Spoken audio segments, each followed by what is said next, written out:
عليك سيدي يا شفيع المذنبين وما أرسلناك إلا رحمة للعالمين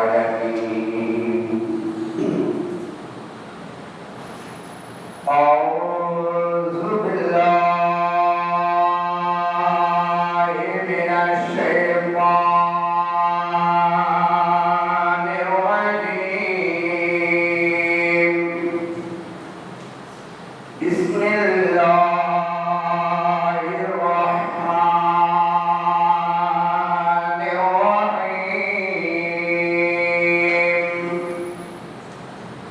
الحمد لله رب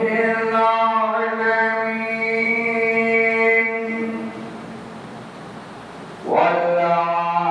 والعاقبة للمتقين والصلاة والسلام على من كان نبيا وآدم بين الماء والطين وعلى آله وأصحابه أجمعين أما بعد فقد قال الله تعالى عز وجل في شأن حبيبه آمرا ومخبرا إن الله وملائكته يصلون على النبي يا أيها الذين آمنوا صلوا عليه وسلموا تسليما اللهم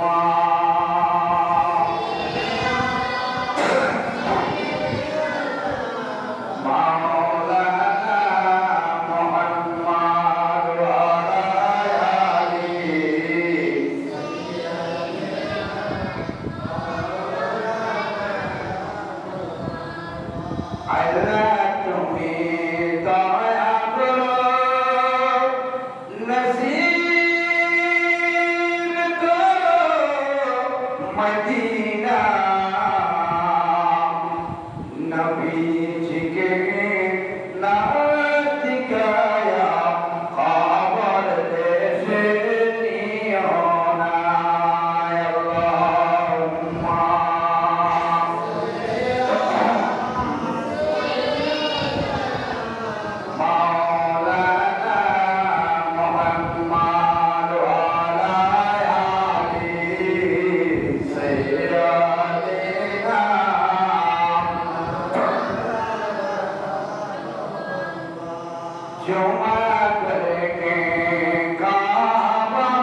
নবী মোদের জান সবাই বলো নবী মোদের জান নবী মোদের প্রাণ নবী মোদের জান নবী মোদের প্রাণ নবীর কাছে পাবো মোরা নবীর কাছে পাবো মোরা খোদার সন্তান নবী মোদের জান নবী মোদের প্রাণ নবী মোদের জান নবী মোদের প্রাণ নবীর চরিত্র হলকে সাক্ষী কোরআন এক নবীর চরিত্র হলকে সাক্ষী কোরআন সেই নবীর তালে নামান সেই নবীর তালে নামান সকলে পূজাহান নবী মোদের জান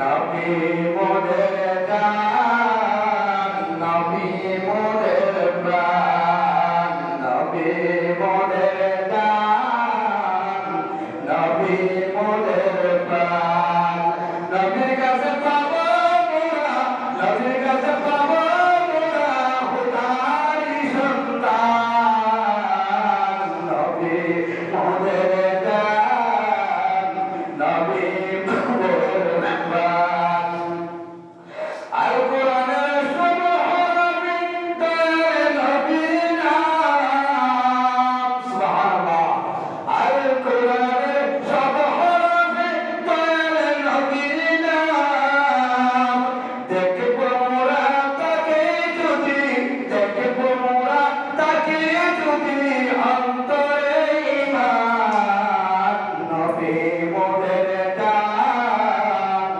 নবী মোদের প্রাণ নবী মোদের জান নবী মোদের প্রাণ সেনাপতি ছিলেন নবী বদরের ময়দান সেনাপতি ছিলেন নবী বদরের ময়দান দাঁত মোবারক শহীদ করলেন দাঁত মোবারক শহীদ করলেন উহুদের ময়দান নবী মোদের জান নবী মোদের প্রাণ নবী মোদের জান নবী মোদের প্রাণ নবীর কাছে পাবো মোরা দয়াল নবীর কাছে পাবো মোরা খোদার সন্তান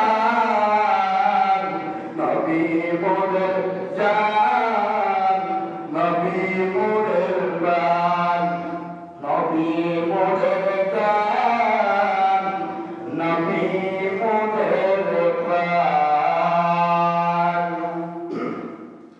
সমাজ মসজিদের ঐতিহ্যবাহী রাঙ্গুনিয়া থানার অন্তর্গত ইসলামপুর তেরোনা মিডিয়াম সাইকেল ওয়ার্ড তথা কোষাপাড়া আকর্ষা আব্দুল মালিক শাহ কুতুবী রহমতুল্লাহ আলাইহি মসজিদ আয়োজিত সম্মানিত মুসল্লিয়ান কেরাম সম্মানিত নওজোয়ান ভাইয়েরা সম্মানিত মজিদা খাতুন খুরদম সম্মানিত বাবার মনীষী দাদার মনীষী আমার বাবারা ভাইয়েরা ছোট পুঁথি মাসুম বাচ্চারা পর্দার আড়ালে পর্দা মসজিদ মা ও বোনেরা রহমানি ওয়া রাহমাতুল্লাহ তাআলা আসসালামু আলাইকুম ওয়া রাহমাতুল্লাহি ওয়া বারাকাতুহু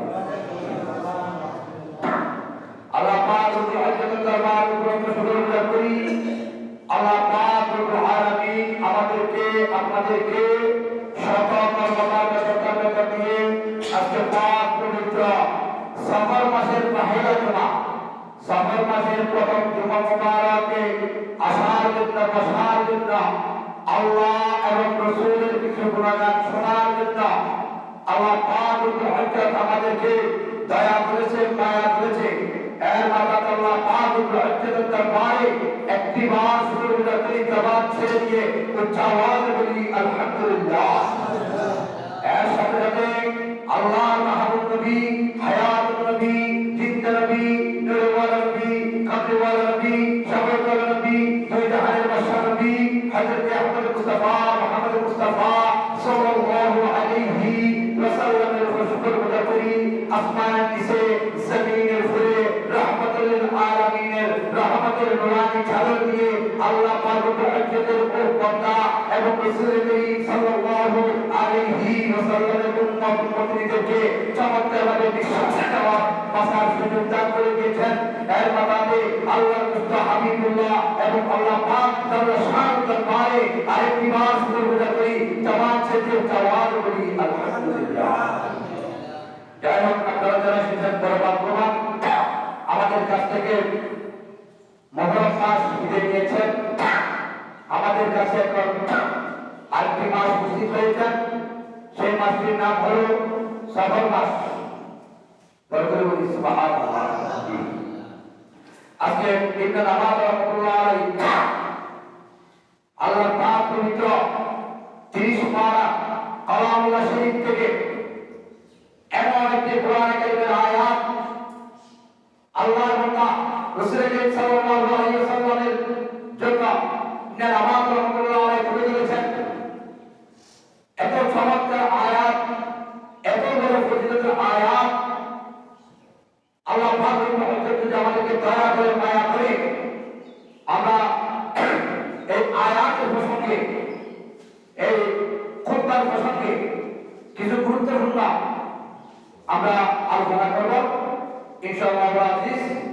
আল্লাহ পাক রব্বুল আলামিন আমাদের সবাইকে আশা দেওয়া বসা শোনা সকলকে সকলের ইবাদত আল্লাহ পাক রব্বুল ইজ্জতের দরবারে যেন আল্লাহ পাক রব্বুল আলামিন কবুল করেন। বরকত বলি আমিন।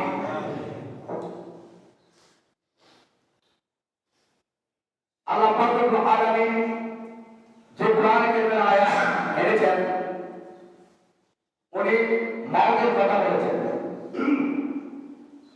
তাওবার কথা বলেছেন। আজকে খুতবা করতে সফর মাসের পহেলা জুমা, প্রথম খুতবা। আমরা তাহলে মনে করতে হবে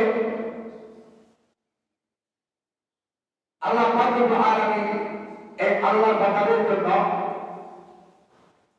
এবং আল্লাহ পাক রব্বুল আলামিন পাঁচটি জিনিস আল্লাহ পাক রব্বুল আলামিন আল্লাহর বান্দা এবং বন্দেগী রাসূল করিম সাল্লাল্লাহু আলাইহি ওয়াসাল্লামের উম্মতদেরকে কাউকে আসমান নিচের জমিনের উপরে পৃথিবীর মধ্যে কাউকে ক্ষমতা দান করেন নাই। বলতে বলি সুবহানাল্লাহ। সেই জিনিসগুলো কি? প্রথম নাম্বার। দ্বিতীয় নাম্বার হলো কবর।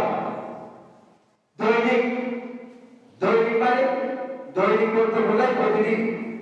দৈনিক কবর আল্লাহর বান্দা রাসূল করিম সাল্লাল্লাহু আলাইহি ওয়াসাল্লামের উম্মতদেরকে দৈনিক আশারা মানে 10 বার, 10টি বার প্রতিটা কবরে আল্লাহর বান্দাদেরকে আহ্বান করে। বলতে বলি সুবহানাল্লাহ। ওগো বান্দা, তুমি পৃথিবীর জমিনে বাঁচে আছো, তুমি হায়াতের মধ্যে আছো। দুনিয়ার হায়াত 1 বছর, 2 বছর, 3 বছর, 4 বছর, 5 বছর, এভাবে 70 বছর, 80 বছর। তোমার হায়াত 80 বছরের মধ্যে, 79 বছরের মধ্যে সীমাবদ্ধ হয়ে গেল। তুমি আসতে হবে কবরের মধ্যে। ওগো বান্দা, তুমি কি নিয়ে আসবে? তুমি দুনিয়ার মধ্যে জান্নাতের এবং কবরের সম্পর্ক জোড়া করে তুমি আমি গর্তের ভিতরে আসো, অর্থাৎ আমি কবরের ভিতরে আসো। বলে সুবহানাল্লাহ। আমরা কি নিয়ে যাব? খামসা, দৈনিক 5 বার আল্লাহর বান্দা রাসূল করিম সাল্লাল্লাহু আলাইহি ওয়াসাল্লামের উম্মতের দরাজার মধ্যে 5 বার মওত নামক জিনিস, মালাকুল মওত আল্লাহ স্পেশাল ভাবে তুমি বান্দার ঘরের মধ্যে পৌঁছিয়ে দেবে। বলে সুবহানাল্লাহ। কয়বার? দেরি কয়বার? খামসা, 5 বার। কবরের আগে আসারা 10 বার। আর মালাকুল মওত কয়বার? 5 বার। আপনি কি ঘুমন্ত? তাই বলা প্রথম নাম্বার হায়াতের মালিক কে? ওয়াজ সেবা প্রতিদিন শুনেছেন, আমার থেকে ওয়াজ শুনে আপনারা হেঁটে খবর এটা আল্লাহ মালিক।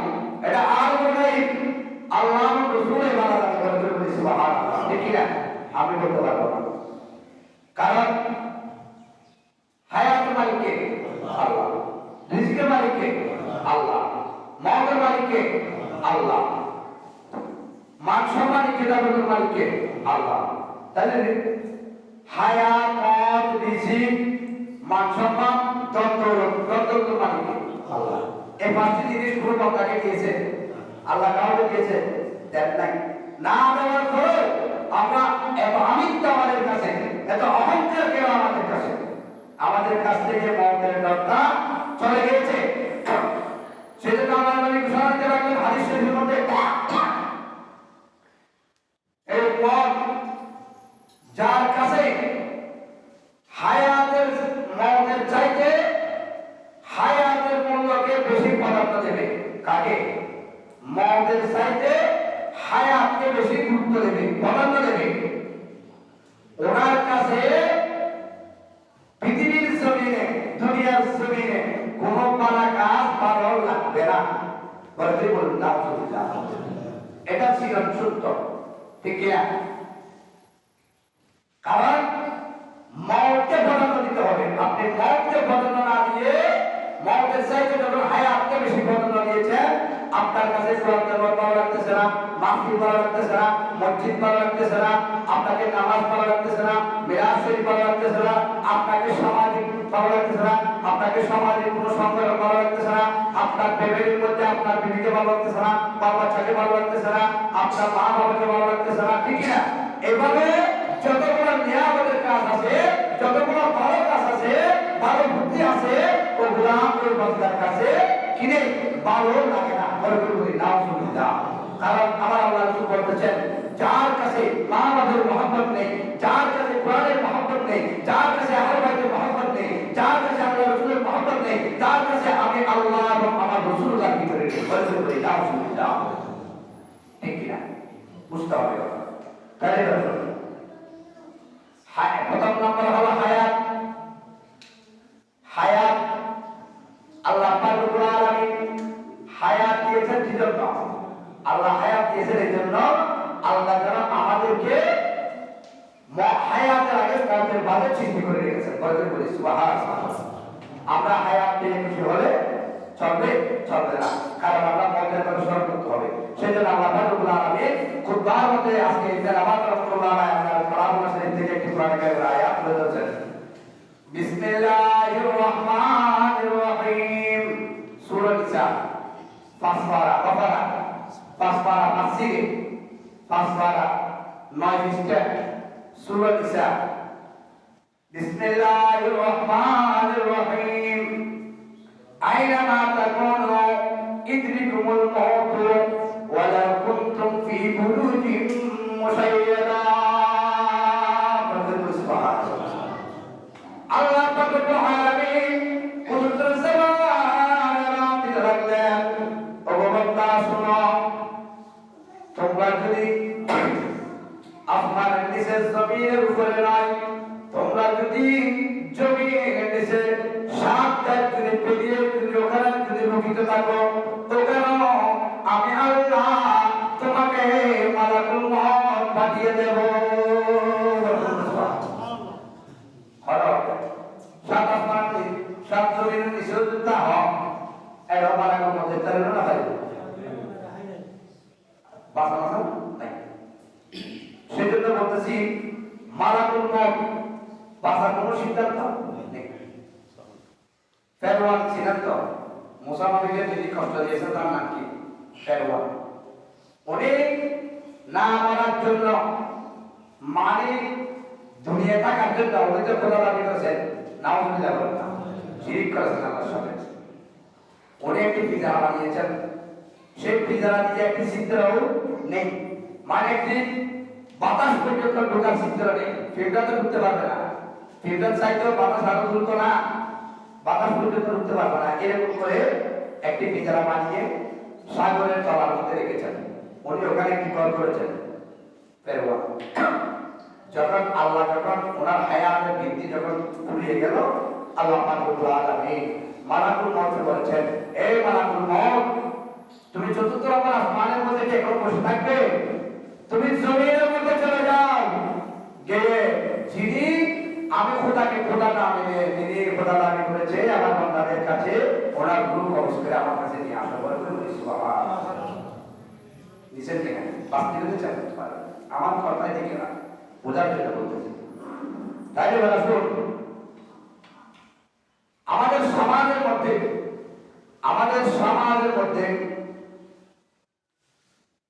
আমাদের আল্লাহ বান্দা রাসূলের উম্মতের ভিতর কতগুলো মানুষ এমনই আছে, সেই মানুষগুলোর কথা আল্লাহর বন্ধু হাবিবুল্লাহ জনাব মুস্তাফা মুহাম্মদ রাসূলুল্লাহ সাল্লাল্লাহু আলাইহি ওয়াসাল্লাম 1400 বছর পূর্বে বলে গেছেন। সুবহানাল্লাহ। কয় বছর? 1400 বছর পূর্বে আগে বলেছেন এই কথাগুলো। কি রকম? হে আমার বান্দা এবং বন্দিনী, আমি রাসূলের উম্মতিনী শোনো, এমন একটি যুগ আসবে, সেই যুগের মধ্যে আমার উম্মত এমন যুগের সম্মুখীন হবে, কেমন কতগুলো মানুষের অন্তর হবে বাঘের মতো। কার মতো? কতগুলো মানুষের অন্তর হবে বাঘের মতো। ওনার কথা হবে নবী এবং রাসূলদের মতো, ওদের কাজ হবে ফেরেশতাদের মতো। এই কথা কে বলেছেন? আল্লাহ নবী বলেছেন। এটা 1400 বছর পূর্বে বলেছেন, কিন্তু বলতেছে কখন? আখির করতে কখন? ওয়াল আউয়ালু ওয়াল আখির বলেছেন আগে, বলতেছে পরে।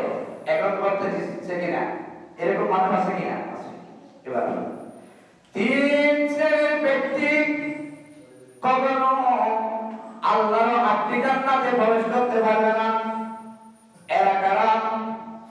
এরা আমার রাসূল এদেরকে চিহ্নিত করে দিয়েছেন। প্রথম নম্বর হলো অত্যাচারী বাদশা। এগুলো আজকে কুরআনের মধ্যে আছে, এগুলো আজকে কোথায় আছে? কুরআন আছে। কিতাবের গুলোতে আপনারা খুঁজে না পান, কিন্তু আজকে কুরআনের মধ্যে আছে, যেগুলো আপনারা খুঁজে পাবেন। ঠিক কি না?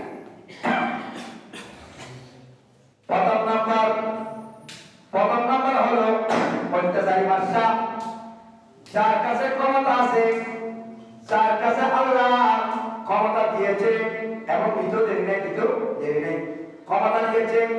আপনি অত্যাচারী করেছেন, জুলুম করেছেন, মানুষকে শোষণ করেছেন, মানুষকে বিপদে ফেলে দিয়েছেন, ওই ধরনের ব্যক্তি, ওই ধরনের বাদশা, ওই ধরনের কর্মকর্তী আল্লাহর আটটি জান্নাতে কখনো যেতে পারবে না। এটা আমি বলছি না, আমি বলতে এখান থেকে যাওয়া সম্ভব হবে না। এটা কে বলেছেন? কে বলেছেন? আল্লাহর নবী বলেছেন। কে বলেছেন? দ্বিতীয় নাম্বার হলো মৃত্যু আলেম। আমরা আলেমদের মধ্যে কতগুলো মৃত্যু আলেম আছে কিনা? মসজিদে বসে কি বলে? কসম আল্লাহ, খোদার কসম। এটাই আসলে কসম করেছে, কিন্তু কথাটা কিন্তু বাস্তব না। ঠিক কিনা? মৃত্যু কথায় কি করে? আল্লাহকে কসম করে এবং আল্লাহর কসম খায়, কথাটা কিন্তু বাস্তব না। এভাবে যারা মৃত্যু আলেম আছে, এরাও আল্লাহর আটটি জান্নাতে যেতে পারবে না। তৃতীয় নাম্বার হলো বিদ্যা ব্যভিচার। ছিলেন অনেকগুলো মানুষ বৃদ্ধ হয়ে গেল, কিন্তু এখনো স্বভাবটা পাল্টে নাই। ওই বিদ্যা ব্যভিচার, যারা মানুষকে জুলুম করে, কথায় গালিগালাজ করে, মানুষকে অভদ্রতা কঠোর ভাষা ব্যবহার করে, কট্টর ভাষা ব্যবহার করে, ওই বিদ্যা ব্যভিচার আল্লাহর আটটি জান্নাতে কোনোদিন প্রবেশ করতে পারবে না। তাই এবার তিনটি কাজ আল্লাহ পাক রব্বুল আলামিন, আল্লাহর নবী তিনটি কাজ তাড়াতাড়ি করার জন্য আল্লাহর রাসূলের মধ্যে দাঁড়িয়ে দিয়েছেন। সেগুলো প্রথম নম্বর হলো, যদি কোনো একজন মানুষ আল্লাহর বান্দা এবং বন্দিনী, রাসূলের উম্মত এবং উম্মতিনী যদি আপনার সমাজে এলাকায় যদি মারা যায়, যখন মারা যাবে তখন আপনি দহন দেবেন। কারণ আমাদের কাছে দেখা যায়, আমরা ওই বিদেশ থেকে ছেলে আসবে, বিদেশ থেকে বাবা আসবে, ঠিক কিনা? আমরা ফ্রিজের গাড়ি এনে রেখে দিই, এটা বড় সত্য গুণ। হুজুর কি করবো, একটা ছেলে না দেখে তো পারবে মানতেছে না, সেই জন্য গাড়ি এনে রেখে দিয়েছি। আপনি দুনিয়ার জমিনে রেখে দিয়েছেন, ওনার কত আলাপ হচ্ছে আপনি জানেন। সেই জন্য কোনো মানুষ মারা গেলে আপনি ওনার জন্য কাঁদতে কাঁদতে কাঁদতে কাঁদতে আপনি ফিট হয়ে যাবেন, হয় না? কাঁদতে কাঁদতে মানুষ বিয়েস্ট হয়ে যায়, বিয়েস্ট হয়ে যায়। তখন আল্লাহ রাসূল কি বলতেছেন জানেন? আল্লাহ রাসূল বলতেছেন, এ বান্দা, আমার নবী বলতেছেন, এ উম্মত, তুমি যিনি মারা গেছে সেই তো চলে গেছে, সে সেটা নিয়ে চলে গেছে, তুমি তোমারটার জন্য কান্না করো, ওনার জন্য তুমি কান্না করিও না, বরং তুমি তোমার জন্য কাঁদো। সুবহানাল্লাহ, ঠিক কি না? তুমি তোমার জন্য কাঁদো। তুমি কি করেছ? উনি তো চলে গেছে, ভালো গেছে, যত একদিন আগে যাবে সম্পদ জোগাড় করে একদিন আগে আপনাদের না আসা করবে। তুমি তোমার জন্য কাঁদো, চলে গেছে ওনার জন্য কান্না করিও না। সেই জন্য বলতে চেয়েছিলাম বাবা, যখন মারা যাবে যদি সম্ভব হয় তাহলে সবাইকে বিলম্ব না করে, সময়কে বাদ না দিয়ে আপনি তাড়াতাড়ি করে ওই বান্দাকে গোসল দিয়ে দাফন কাফন দিয়ে আপনি ওনাকে কবরস্থ করো। সুবহানাল্লাহ, ওনাকে কি করতে হবে? কবরস্থ করতে হবে। কারণ আপনি যখন দেরি করবেন ওনার একটা দুষ্বের হবে, ঠিক কিনা? উনি অনেক ভালো কাজ করেছে, অনেক কিছু করেছে, কিন্তু সেটা বলবে না। যদি কারোর সাথে যদি একটু ঝগড়া বিবাদ হয়ে থাকে, বলবে যে কালকে আমার গায়ের সাথে একটু ধাক্কা মেরেছে, ঠিক কিনা? যখন দুষ্বের হবে তখন উনি কি হয়ে যাবে? সমালোচনার পাত্র হয়ে যাবে, গুনাহগার হয়ে যাবে। সেটা আমার নবী বলেছেন, আর যখন মারা যাবে তখন দহন দিয়ে দাও, করে বলি সুবহানাল্লাহ। দ্বিতীয় নম্বর হলো